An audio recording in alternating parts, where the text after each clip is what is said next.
Hey everybody, Kenny here. So today I'm bringing you another bonus build video, once again using my Scion character. However, this time the reason that it is a bonus build isn't because it's something that I don't feel is something that you could put together in a new league. It's more that it's not something that I feel is viable as a Scion for the long haul. Since what this is essentially a Hex Blast build, but since the only way to guarantee that you are able to hex every type of enemy in the game is to play as an occultist, that means that this character has limited viability. It can go places. It can do well damage-wise, but it is not going to take you all the way, since the moment you run into hexproof enemies, your effectiveness is essentially cut in half.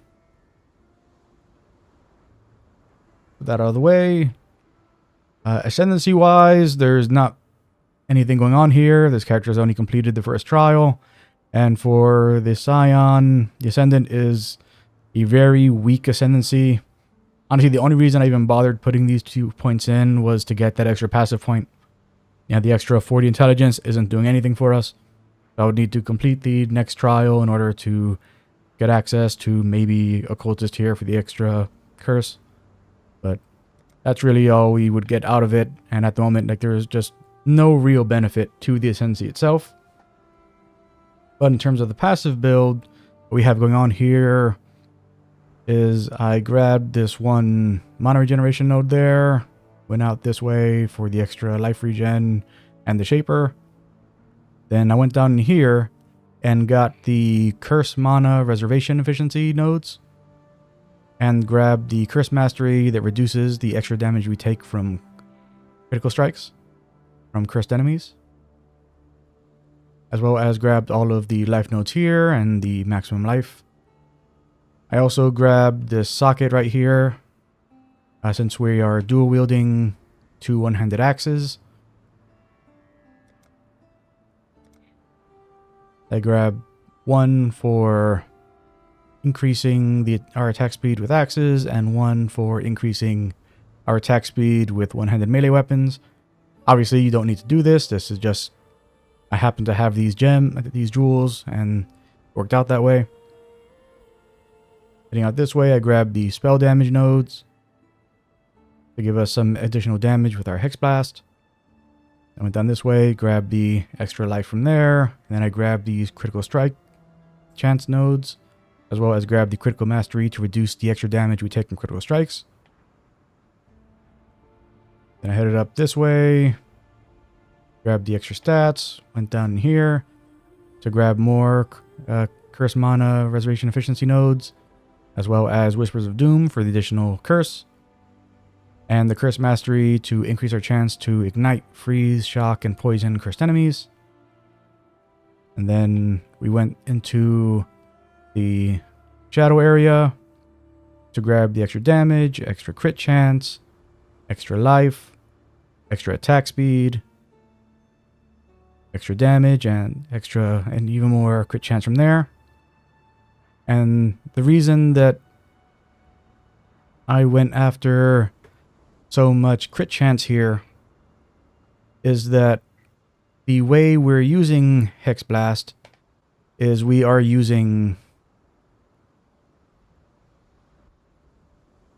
Spectral Helix to cast Hex Blast on crit.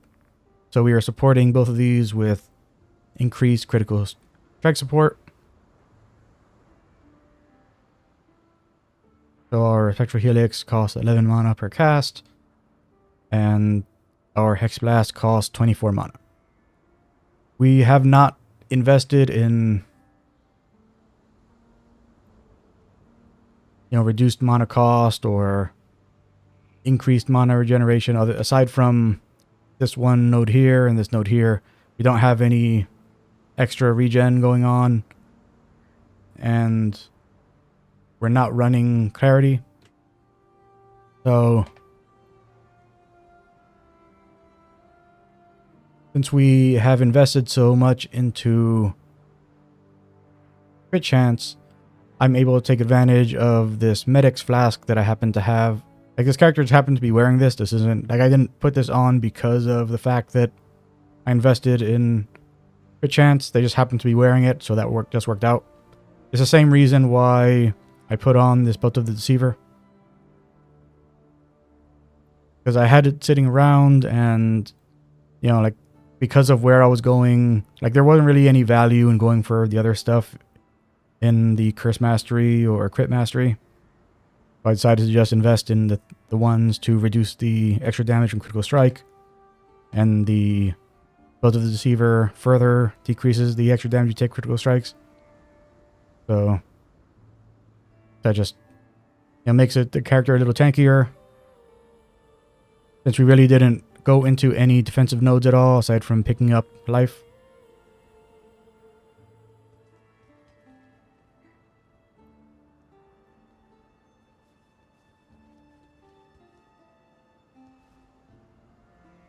So while I'm using the skill, you're gonna see that, you know, enemies are gonna be constantly exploding everywhere from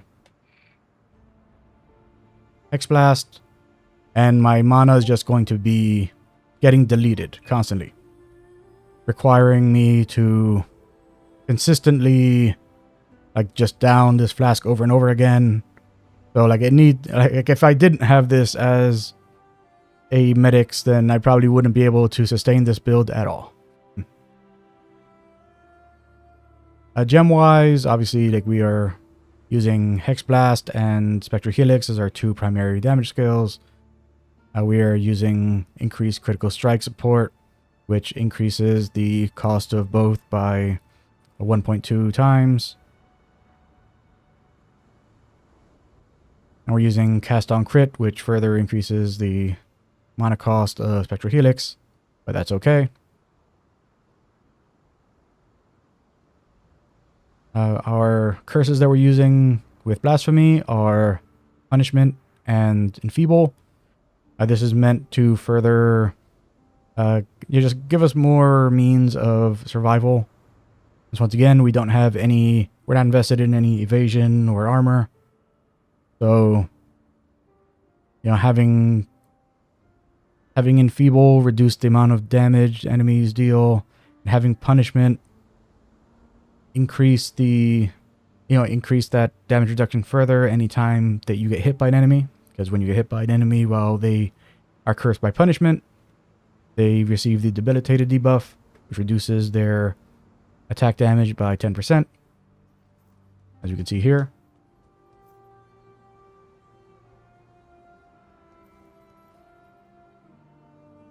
The Enduring Cry, just an additional heal if we need it.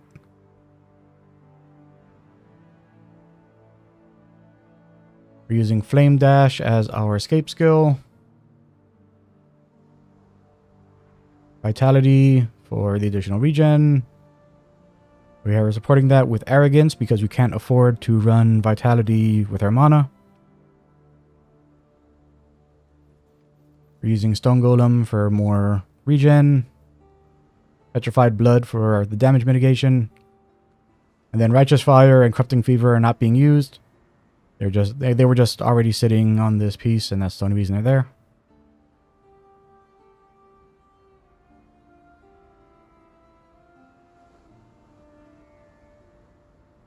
Gear-wise, like I said, I'm using these two one-handed axes. So initially, I was not using two one-handed axes. The original idea I had was to do a cast on crit build using Bone Shatter and a big two-handed weapon. But it felt too slow. Even when I added all of the extra attack speed, it felt slow. So I tried out Chain Hook, and it felt a little better, and I tried that out with, you know, two one-handed weapons. But it felt a little slow. And so eventually I just landed on Spectral Helix, because in terms of like how quickly it was able to cast Hex Blast. Like, because the whole point isn't to deal damage using Spectral Helix. The point is to use Spectral Helix to cast Hex Blast. That's the whole point of the build. We have our auras, double cursing any enemies around us. We're throwing our spectral weapons. Like they're spiraling out from our character, doing the whole Hammerden thing, and then and then they're very regularly casting Hex Blast, deleting our mana and requiring us to use our flask to replenish. But it's okay. So with all of that out of the way, let's show it in action.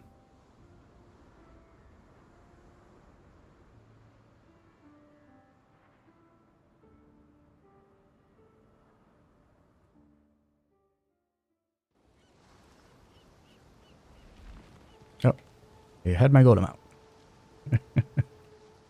I like, even though like I can't cast this directly, I like keeping it on the bar just to, so I can reference it and notice any changes to the damage. One thing that I'm not sure of, I don't know what's causing Spectral Helix and Hex Blast to have a life requirement. I've looked through all of my gear and I can't find anything that says that,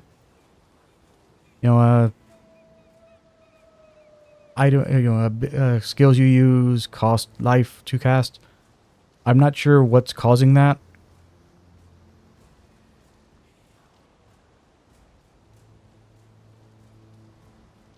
Like the gems themselves don't say that they do that.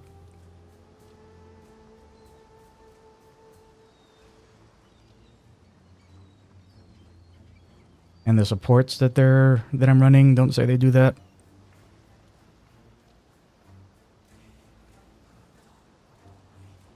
So I mean, like maybe it's they made a change to Petrified Blood, and Petrified Blood's doing that. I don't know. Like I can't figure out what's going on there. But yeah, okay, yeah. So I've been to Enduring Cry also. So there must be something I did that's causing all of my stuff to require life when I cast it. I don't know what I did to do that though. Anyways, so it's very simple build to run. You find the group. When it's the group, you see they get cursed, and then you just start throwing. Start throwing, everything blows up, and you get to go home happy. Like anytime you see things stop exploding, that means you're out of mana. So just pop your flask and get back to it. Because you're always going to be full on charges, unless you find an enemy that can't be crit, in which case, yeah, you're going to have a real bad time against that. Actually, that's probably worse than Hexproof, now that I'm thinking about it. Can't be crit is probably way worse than can't be like than Hexproof for a build like this.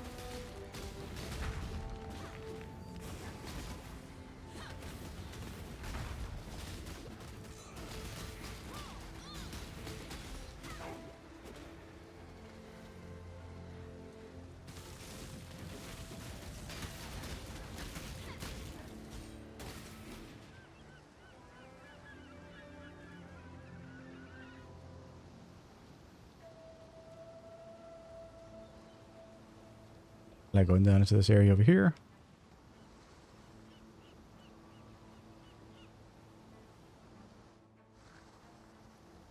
Like my main reason for liking to go here to show how the builds go is that this is actually an incredible, like as I've mentioned in other build videos, like pretty much everything from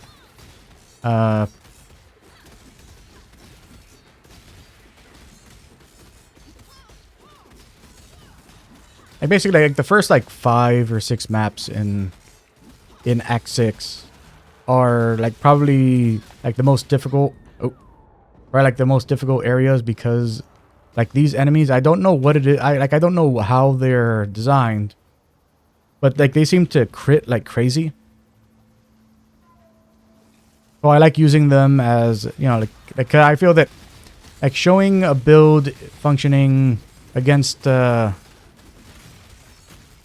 against enemies that are easily conquered is less useful. That's why, like, you know, like originally I always just use the, like, just that opening beach area itself, because I find that that's like the enemies there are more difficult than all the other stuff in this act.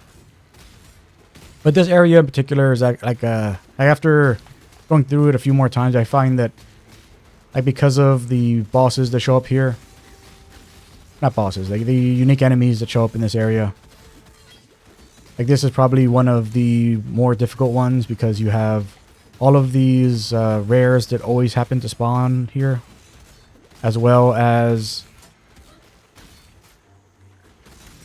you know, those the three uniques. So like the one that drops the item you need to leave, and the two that support them.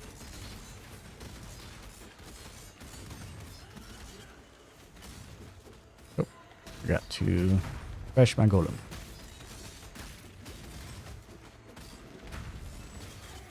As I mentioned, anytime you see enemies stop exploding, that means you've run out of mana.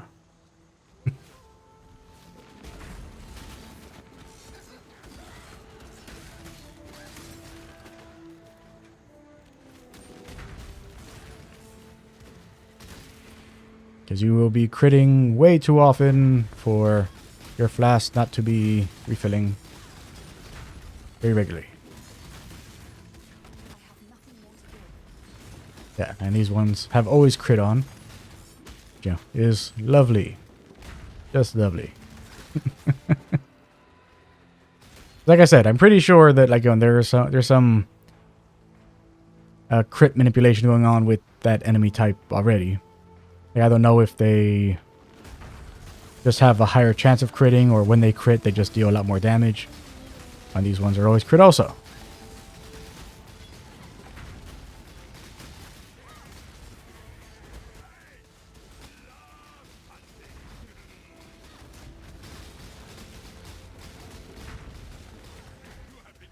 Oh, this one. Oh, no. Yeah, so here's another one that's very dangerous for this. Like, that is a... this one has... I forget the name of it. But it's the... Yeah, I'm going to die here. Because that's the one that... what's it called? Oh, no. I guess it's not this one. There must have been another one. Yeah, I'm not sure where the one is that was doing it, but I think the Nemesis mod was called like quenching or something like that. And when that one was up, like, you know, they drain all of your flash charges. I guess they must have rolled that into one of the mods that those enemies had. I didn't see what it was, but must have been there.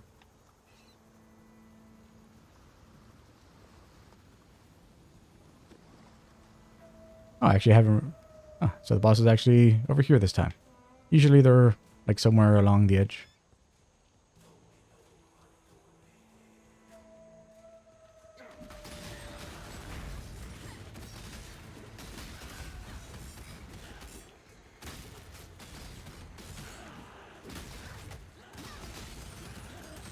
Always crits.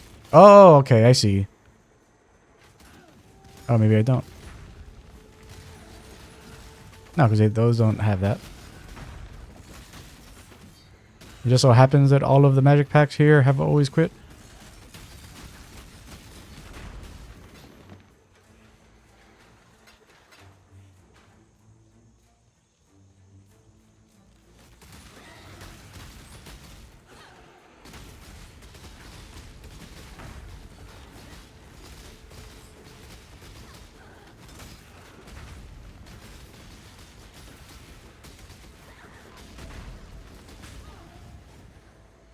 yeah, so very effective, very fun, clears really well.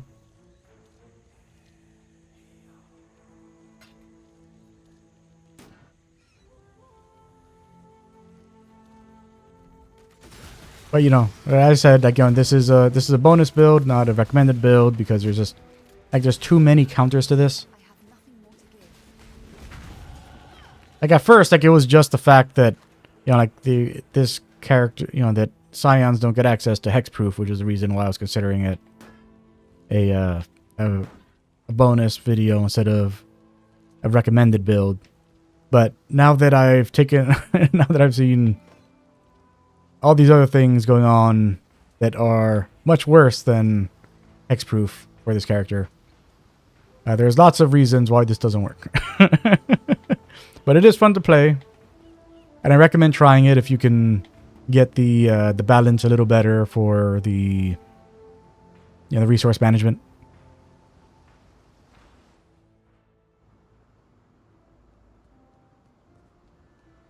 Or obviously, like, you know, like maybe just run it as an occultist, and, you know, and grab the regen stuff here. You know, grab the or skip the regen entirely and go for energy shield recharge, and while you're up here going for these, I just grab Eldritch Battery.